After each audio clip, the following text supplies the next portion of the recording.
Bismillahirrahmanirrahim. Al-waktu kas-saif illam taqta'hu qata'ak. Disebutkan kata para ulama itu bahwa waktu itu seperti pedang. Jika engkau tidak membunuhnya, maka ia akan menebasmu. Kenapa? Karena banyak waktu ini yang tidak dimanfaatkan oleh orang-orang, terutama salah satunya, bukan terutama ya, salah satunya saat kita berada di bandara seperti ini. Kita hanya sibuk ibadah khusyuk itu ketika kita berada di Masjidil Haram, di tanah suci saja. Tapi ketika di proses pemberangkatan dari rumah, dari bandara, dari hotel menuju masjid, tidak kita sibukkan lidah kita, hati kita untuk zikir dan sholawat, tapi kita sibukkan dengan hal-hal lain. Kita sibuk lihat-lihat, sibuk foto-foto, sibuk live, sibuk tiktokan, sibuk lain-lain, sibuk tidur, sibuk makan, dan lain sebagainya. Padahal memang betul bahwa jalan kaki, nggak ngapa-ngapain, itu jalan kaki menuju masjid itu ibadah. Apalagi jalan masjid ke Masjidil Haram, nggak ngapa-ngapain nih, cuma jalan aja. Nah, kemudian menunggu waktu sholat. Nah, ibaratnya ini kan kita dari bandara seperti sekarang ini menuju ke Masjidil Haram, menuju ke Makkah Al-Mukarramah, itu kan kita niatnya untuk ibadah ke sana. Nah, nunggunya kita dari sini itu memang ibadah gitu. Tapi akan lebih berlipat ganda kalau waktu yang kita pakai itu nggak cuma dipakai buat nunggu saja, tapi dipakai juga buat zikir, juga buat sholawat, juga buat berdoa. Doa silahul mu'min.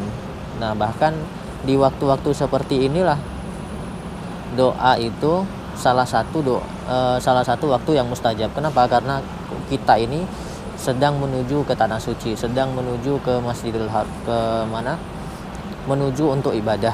Nah, ini waktu-waktu seperti ini yang selayaknya itu dimanfaatkan untuk berdoa banyak-banyak, baca Quran, zikir, sholawat ya.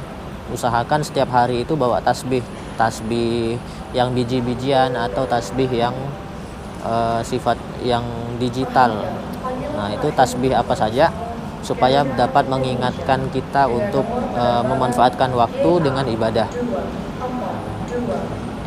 Menunggu untuk ibadah itu adalah ibadah, menunggunya itu ibadah, tapi akan lebih bernilai ibadah lagi kalau waktu yang dibuat menunggu itu kita gunakan untuk ibadah. Jadi ibadahnya itu double ya. Belum nyampe ke tanah suci saja kita pahalanya udah nggak kehitung. Kalau kita manfaatkan waktu sejak dari keberangkatan, kepulangan, nunggu ini nunggu itu, semuanya kita manfaatkan untuk ibadah, untuk doa dan lain-lain ya. Bawa selalu siwak, bawa selalu tasbih, baik digital ataupun tasbih biji-bijian, supaya waktu kita itu sangat bernilai ibadah. Kata Imam Hasan Al-Basri, innama anta ayyam, sesungguhnya engkau itu hanyalah kumpulan hari-hari, seperti baterai, hanyalah kumpulan energi.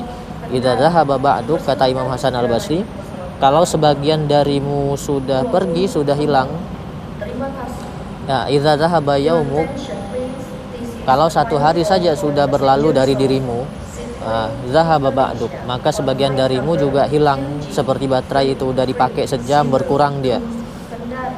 Dipakai 2 jam, udah berkurang. Sama dengan umur, sama dengan kita ini, kata Imam Hasan Basri, hanyalah kumpulan hari-hari. Kalau satu hari udah berlalu, maka jatah hidup kita juga berkurang. Jatah hidupnya juga berkurang. Kalau ada pertanyaan atau hal yang bisa kita sharing di video, silakan tulis di kolom komentar. Nanti kita akan jawab di kesempatan yang lain. Semoga semuanya dimudahkan dan disegerakan untuk bisa ibadah di tanah suci Makkah dan Madinah, bisa haji, bisa umroh sekeluarga dengan harta yang halal dalam keadaan sehat afiat, qabul hajat semuanya. Amin ya rabbal alamin.